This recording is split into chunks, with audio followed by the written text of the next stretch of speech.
welcome back sa ating channel, Nate's Truck. So kanina habang nasa work ako, gusto ko sanang i-message si Mrs. So sabi ko, pwedeng pakilinisan yung taas kasi may mga pupunta dito.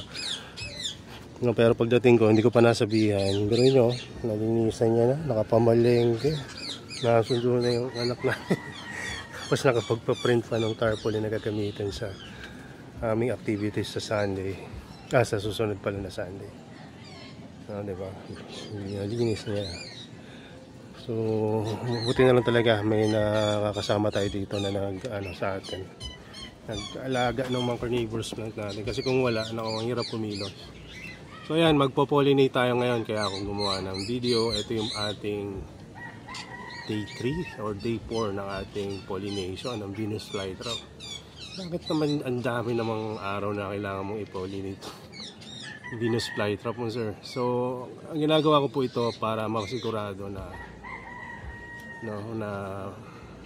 ma-pollinate yung halaman. At bukod doon, practice na rin kasi ngayon pa lang tayo magta-try kung sakasakali na maka-harvest ng seeds kung sakali maging successful to. So mamaya papakita ko yung mga itsura na ng mga plants, pero ngayon po-pollinate muna ako, kaya yan muna kayo.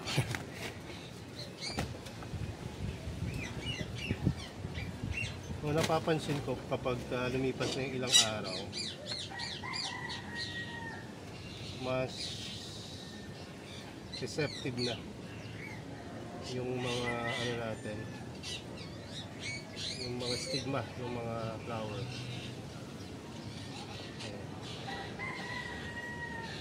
Napakarami na ring pollen na available, kaya minsan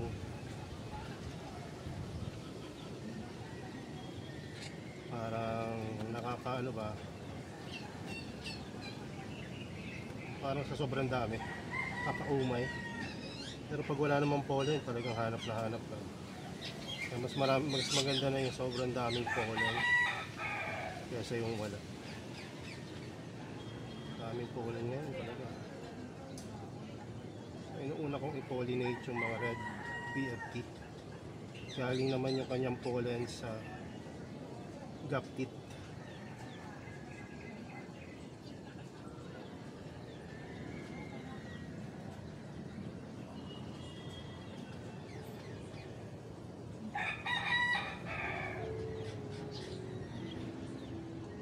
So ayan, tapos ko na yung isang. Ito pa pala, meron pa pala dito.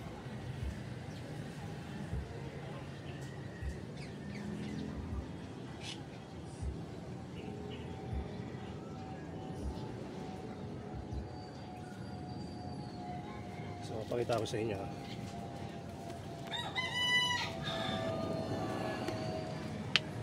Itong dalawa bagong bukas to. Itong dalawa. Na parang kahagabi lang ito bumukas. So, ito, pinollinate ko na. Pinollinate ko na ulit. Kagabi, nag-try ulit ako, nag-pollinate ako. Kahit hindi pa sila ganun ka-ready. Nilagyan ko na agad ng pollen. Tapos ngayong umaga, mas ready na tong isa. So, pinollinate ko ulit. Tapos, etong isa na na-pollinate ko na ilang ulit, nakapalabas pa rin etong kanyang stigma. Kahit na nag-wither na yung kanyang mga petals, nakalabas pa rin yung stigma. So, kapag nakalabas pa yung stigma, pinapalo up ko pa uli ng lagay ng pollen yan. Kung may available naman. So, thinking na baka kung hindi man siya naging successful, yung pag-pollinate ko nung early, tsaka yung ready na siya, at least nung late, may naihabol ako. So, ganyan rin ang ginagawa ko pag sa mga nepenthes at successful naman. Pero ibang-iba talaga kapag Venus flytrap na yung ipopollinate mo. Pinakamahirap para sa akin na ipollinate, pingicula. No, hanggang parang wala pa rin tayong successful na pollination ng pinks. Nakita nyo tong isa, nag-wither na naman yung isa. Hindi tayo successful na naman. Dito na lang talaga pag-asa ng bayan. Dito sa Pingicula Aphrodite. Kung sakali magiging successful man yung ating pollination. Anyway, ngayon ang gagawin ko naman, kukuha ako ng pollen dito sa mga red. Kita nyo yung mga red. Yung ibang mga pollen niya nakadapa na dun sa petals. So meron pa rin yan. pa rin kayo ng pollen dyan. No, tapos tsaka nyo ilalagay naman dito sa mga active receiving na stigma ng another flower. So dyan nyo lang ilalagay yung pollen. Mas ano siya, receptive siya ngayon dahil parang fuzzy siya, tsaka parang dumidikit talaga yung pollen. Hindi tulad pag hindi pa ready yung mga flower or stigma, hindi talaga siya nadikit. Tsaka maliit yung stigma pag hindi pa ready. Ayun, oh, dikit agad.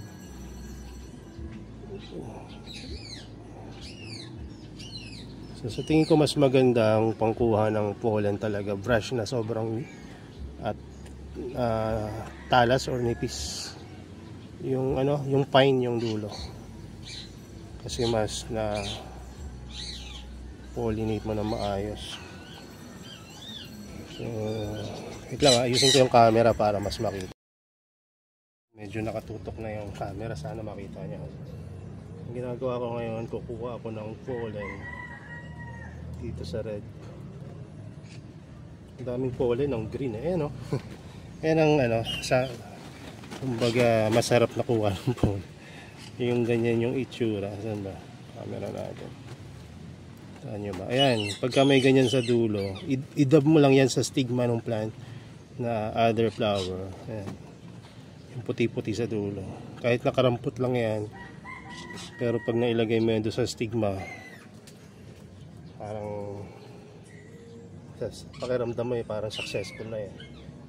So lalagay ko lang yan dito. Ayan, oh. Nakukuha talaga niya yung pollen pagka ready na siya. Kumbaga para siyang brush, or sabi nga nung ibang nag-describe nito, parang pasi yung itsura niya. Pero para sa akin parang brush siya na parang toothbrush ba na nakaganto. Tapos pagka nilagyan mo ng powdery sa ibabaw, lumulubog yung mga pollen, yung powder doon sa pinaka brush niya or bristle niya. Ganoon din sa stigma. May mga nakaganyan na mga parang silya, tentacles tentacles na lashes dun sa stigma. Tapos pagka dinab mo doon yung powder, naiiwan na doon sa gitna. So ayun yung paraan para sa tingin ko ma-pollinate mo siya. Kasi may mga ibang stigma, hindi siya ganun kapazi or hindi pa kita yung parang mga brush structure niya. Hindi pa siguro ready yung iba na ganun. Yan, meron na naman nakuha. So ibigay naman natin to sa ibang plant, ibang flower. Dito naman. Ayun.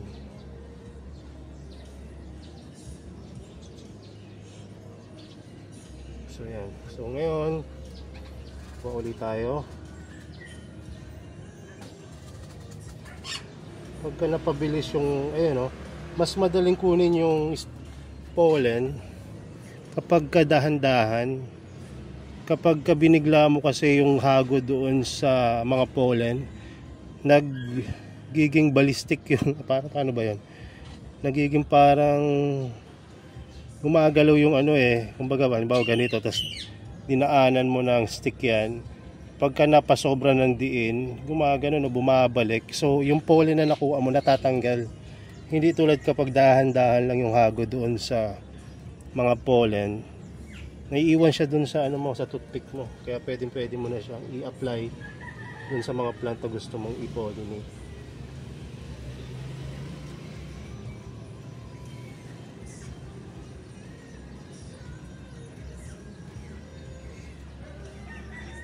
Nakakatuwa rin mag-pollinate kasi nararamdaman mo sa sarili mo na kahit papaano nag-i-improve yung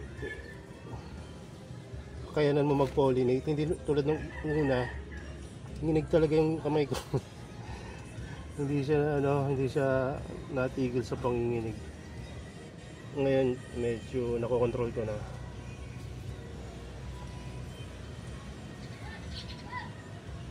So yan, medyo konti yung pollen na yan, dagdagan natin. Yun.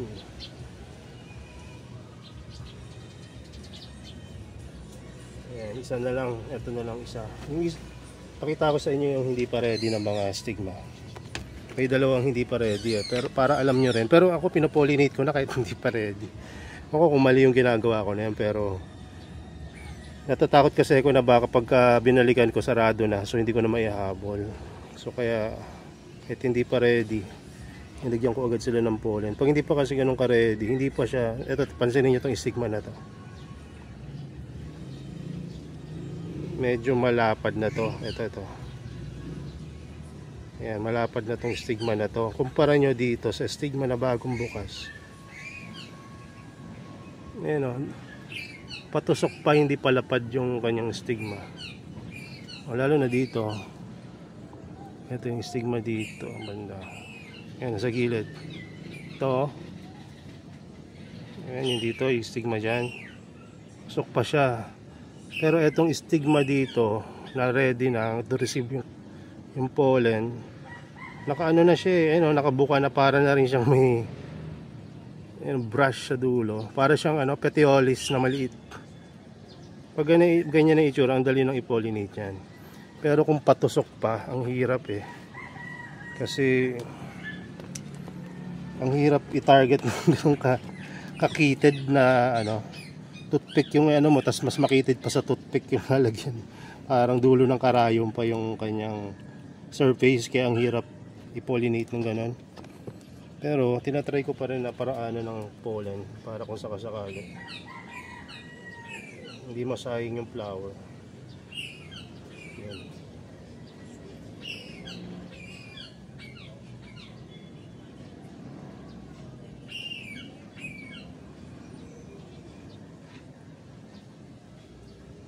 Naulit ko pag hawak kayo ng mga flower ng carnivorous plant, magugas kayong kamay, or better mag gloves kayo. Ako nagugas naman ako ng kamay kasi matutuyo agad yung stalk bago pa makapag-produce ng seeds pagka dumi yung kamay nyo, kasi parang mataas yung minerals na. So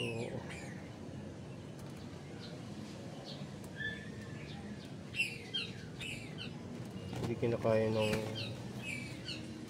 balat ng halaman niya, natutuyo sila. So ulitin ko lang, pwede nyong lagyan ng pollen yung same plant. Halimbawa, ito same plant, diba? Dalawa yung bulaklak niya na active. Kita nyo ba yan? Tama, ito. So pwede kayong kumuha ng pollen dito at i-play nyo dito sa kabila, sa taas. Yan. Tapos pwede rin kayong kumuha ng pollen dito naman sa taas at i-apply nyo naman dito sa baba. Ayan. Kuha sa taas, sa flower, kuha tayo ng pollen dito sa taas, tapos i-apply nyo naman dito sa baba. Ayan. So basta't magkaibang flower, pwede nyo siyang i-cross. Tandaan nyo, kahit na red cultivar to at green cultivar to, hindi mo masasabi kung red or green lalabas niya na halaman since by seed siya. Pero maganda pa rin na i-test natin at eksperimentohan, i-observe na kapag kung sakali mag-produce ng seeds itong mga to, i-separate natin sila base dun sa mother na nag-produce ng flower, para malaman natin kung red, tapos kinross mo sa green, kung ilang porsyento yung magiging red. At kung green naman yung mother, tapos red yung pinang-cross mo, ilang porsyento rin yung magiging green and red doon sa grupo na yan. So yun lang muna siguro, at pagkatapos ko itong i-video, ang gagawin ko pa ay continuous ako magpo-pollinate. Kung gusto nyo manood, panoodin nyo, since keep it open lang naman habang ako yung nagpo-pollinate. So dyan muna kayo ha. Magpo-focus lang tayo dito kasi sayang marami pa tong pollen tong red. Lagay natin ang ilagay dun sa ready maka-receive. Galing. So mas maganda pala siyang i-pollinate kapag ready na yung flower. Yung tinatawag nilang fuzzy na itsura. Noong una hindi ko talaga maano yun ma-picture. Ano ba yung itsura ng fuzzy? Ano ba siya ng fuzzy tooth na naka parang dikit-dikit yung ano niya, dikit-dikit yung lashes niya. So parang ano na rin, ganoon na rin, no? Since pagka-fuzzy na yung ibig sabihin naka parang buka na yung stigma ng flower na yon. At yung mga pollen niya rin within the same flower ay napakadali na rin i-harvest. Kumbaga ready na rin naman.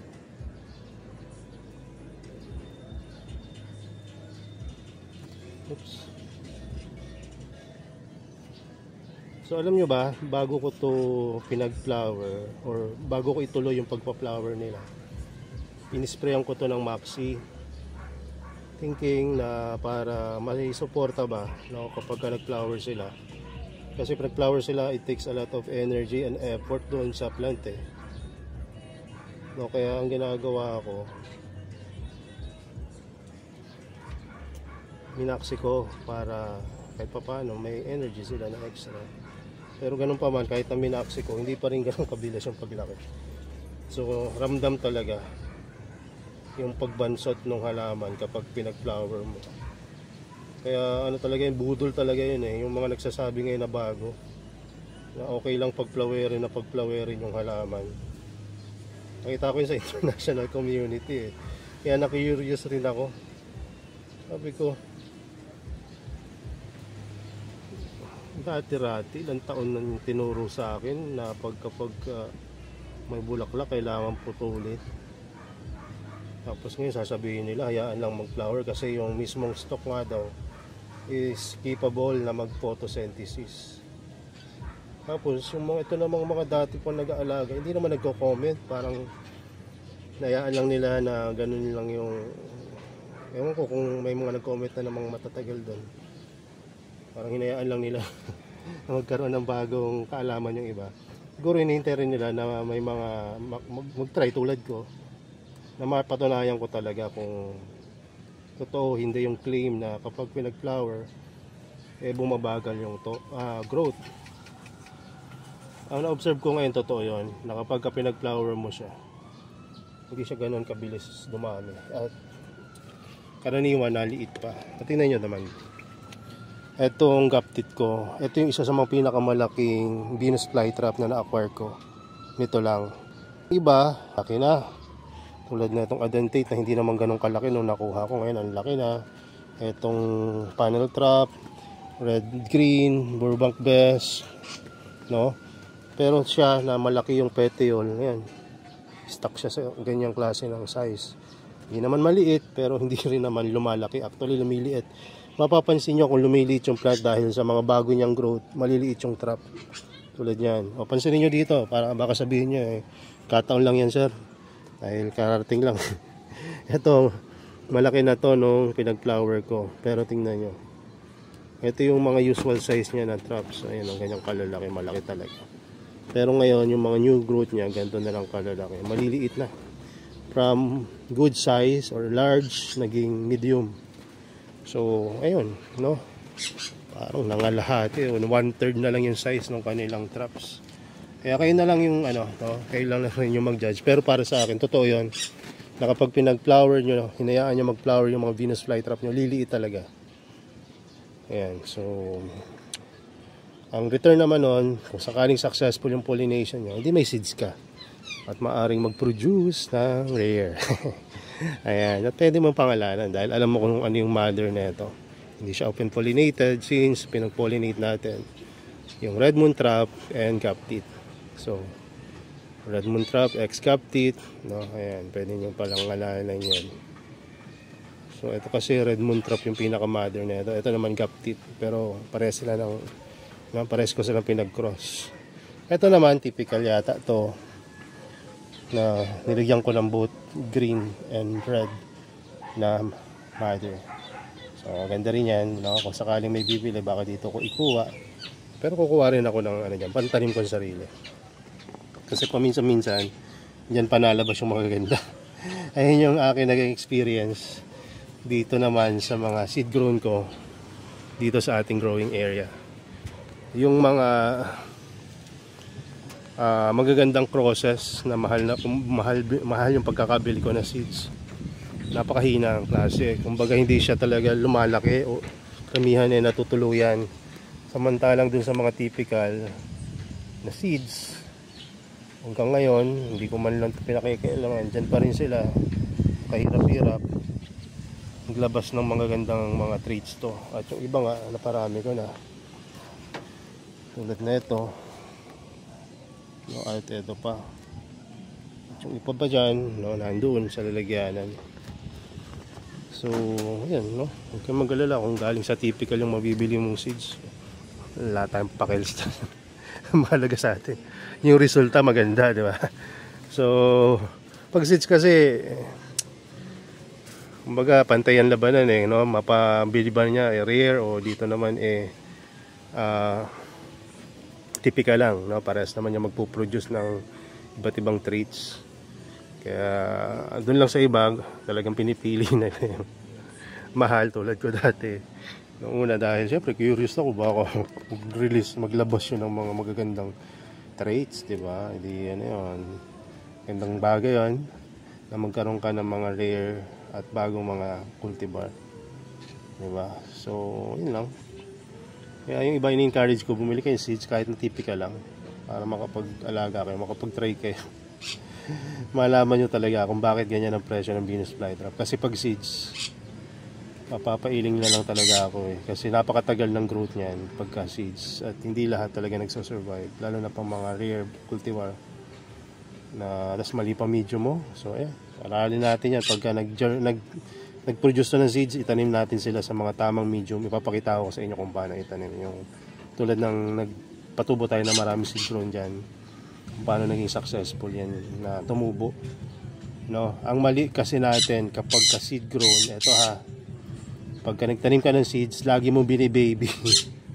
Ang seeds talaga, ang maganda niyan, dapat ilagay mo sa medyo maaraw talaga ng lugar, kasi para tumibay siya. Kasi pagka nilagay mo yan sa hindi maaraw na lugar, ay nako, parang nag-alaga ka ng yung aso na imported na ang daling magkasakit. Samantalang yung askal kahit anong kain kung ano-ano, hindi nagkakasakit na hindi nagmamanifest yung panghihina niya.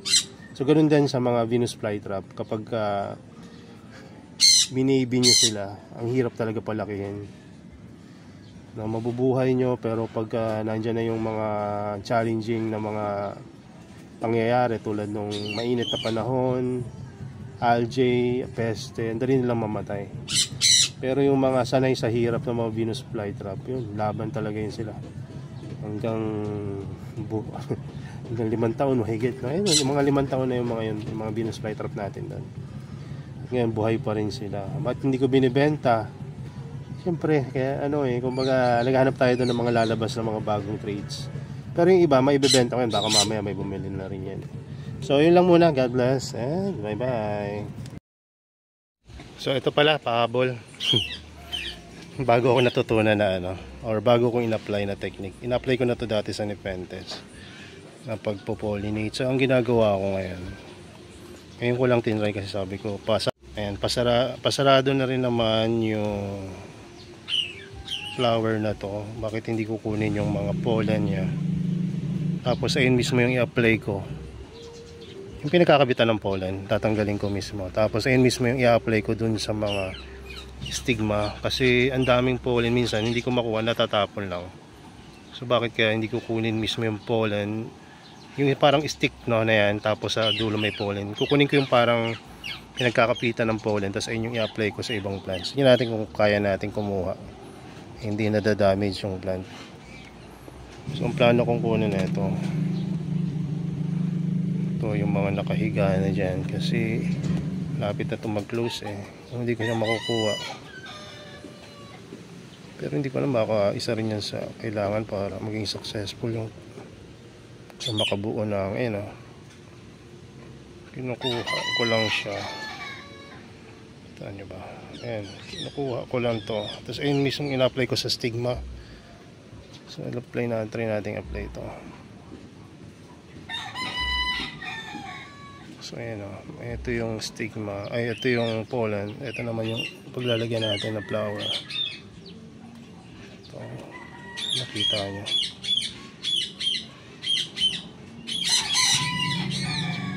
Ayan, tinadab ko lang dito sa ilalim na, sa ibabaw. Parang marami siyang mas marami yung kumakapit eh. At pollen sa stigma. So, minsan naman ginagawa kanina, nahulog kasi ito kanina. So, ang ginawa ko, gumamit ako ng tongs para ipanghawak dito para mas matibay siyang i-apply. Hindi ko alam kung okay ba talaga yung okay lang yung ganda-ganda, tampi-tampi lang. Sensya na magalawa, kamay lang to na gumagamit ng equipment. So ganyan lang ginagawa ko. Kailang hihinga ng gusto para hindi magalaw. Tapos dito naman tayo mag-pollinate. Save natin.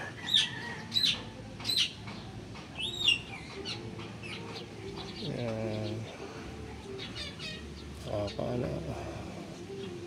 Pero pagka wala namang camera, halimbawa kayo lang magpo-pollinate, madali eh. Ang hirap lang kasi yung coordination. Tignan mo pa kung kuha sa frame ng video. Basta nakuha nyo naman siguro yung ibig sabihin ibig sabihin nun. Yan ano ko, pinupoint ko dito na bagong pamamaraan ko. Pero hindi ko alam kung effective nga ito. Baka kasi kung walang ganito, baka ma-apekto naman yung growth ng mga flower na pinagtanggalan ko. Diba? Kasi mamaya close na rin ito eh. Tulad na itong nasa gitna kahapon na ayaw mag-close. Ngayon close na siya. Tapos may napansin ako dito sa mga flower. Dati lalo na dito sa red. Ang napansin ko, may mga stigma na ayaw bumuka. Baka hindi talaga siya magpuproduce ng seeds pagka ganon. Tulad na ito, hindi maganda yung pagkakabuka ng stigma niya. Ito, patulis na patulis lang. So ayaw magbumuka. Ayaw ko kung bukas pa yan o mamaya pabubuka yan. Pero ito bumuka na. So kaya yan, pwede mo nang i-pollinate yan. Ibang ayan. So ilang muna. At hopefully may nadagdag ako sa mga kaalaman niya sa pagpo-pollinate. Alam ko naman na siguro nagawa nyo na rin siguro yan. Kaya lang, para lang doon sa mga baguhan na maaring hindi pa nila natatry na pwede naman pala. Ano doon sa mga bata pa na ano pa yung kamay, dextrose pa. So ilang muna, God bless and bye bye.